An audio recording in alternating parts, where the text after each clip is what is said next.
Julia's missing, and I'm in a terrible mood. Not improved by the weather, which is cold and damp, but in New Pythos, it's always cold and damp. I'm gutting fish in a back room off the dragon layers when Scully comes to find me. "Dragonlord here to see you," the layer master says. That's the one way to make my day worse. Bran and Fiona, the other two squires on fish-gutting duty, exchange a look. We're up to our arms in bits of fishbone and scales. The stink of the fish oil will follow us out of the layers, and now I'm going to miss the one perk that comes with prepping dragon feed, sneaking the remains home. I rise, wiping my hands on the work rag. Scully hates the sound of my perfect dragon tongue, which is why I always try to use it. "Which dragonlord?" I pause just long enough for him to wonder if I'll add, "Sir." Scully scowls. This is why he keeps putting me on fish gutting. Lip. Not to mention our clans hate each other. "The one you serve," he says in Norrish. Most days that would be good news. Today I just wish it were Julia. On the balustrade outside, Dilo Skyfish waits for me. I remember as a child being struck by the Callipolan exiles when they arrived on New Pythos, at the ghostly pallor of the storm scourge survivors, at the warm brown skin and tight curls of the Skyfish lords. Dilo Skyfish no longer looks like the ragged urchin that washed ashore 10 years ago, but he's still striking, and at the sight of his fur cloak and freshly coiffed hair, I'm conscious of my own stinking state. I bow low. "Your presence is an unexpected honor, my lord." Dilo mutters, "As you were." I straighten. Dilo is scowling at me, like he knows I'm trying to discomfort him. He's my age, taller than I, but slenderer.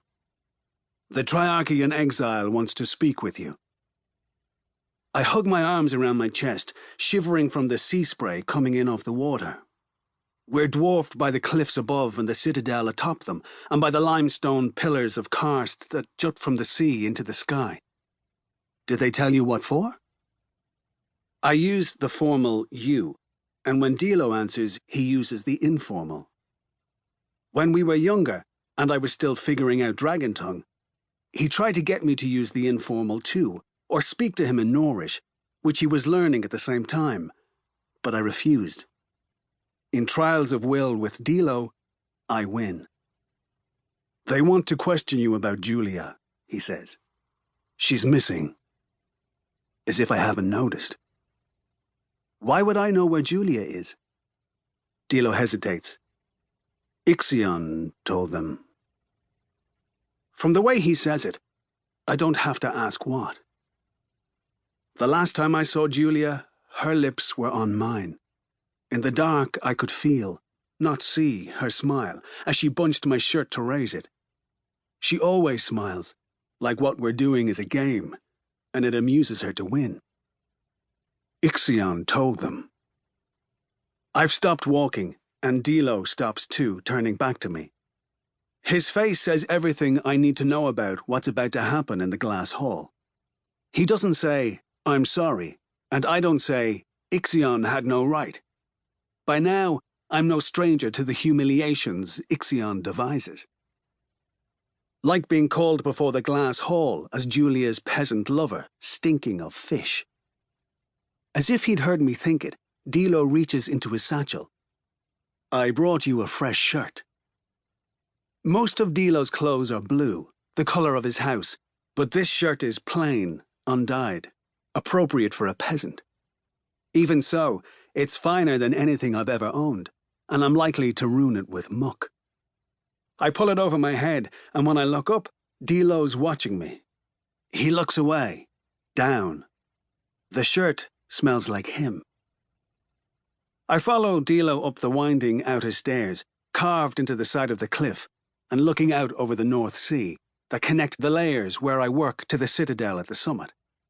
Both well built by the Heorelians in the original conquering, when they invaded Norcia with their dragons, subjugated my people, and renamed our island New Pythos. The dragon's bloodlines dried up in the cold not long after, but the lords remained. And now, for the first time in generations, they have dragons again. 25 dragons, brought as eggs by the Callipolan exiles 10 years ago. Dragons for revenge. Dragons for the exiles' surviving sons. Dragons for the sons of the lords on whose hospitality they imposed. Titles for their children in a future, greater Callipolis. But there weren't enough sons. The exiled triarchy was forced to present the remaining hatchlings to others. Female dragonborn, like Julia. Bastards who trickled in from Callipolis's vassal islands, once despised for their illegitimacy, but now needed. Dragons were still unclaimed. So with a fleet not yet filled, the dragonborn resorted to a measure few believed would work. They had the remaining dragons presented to the sons and daughters of their Norsean serfs. And the dragons chose. They call us humble riders.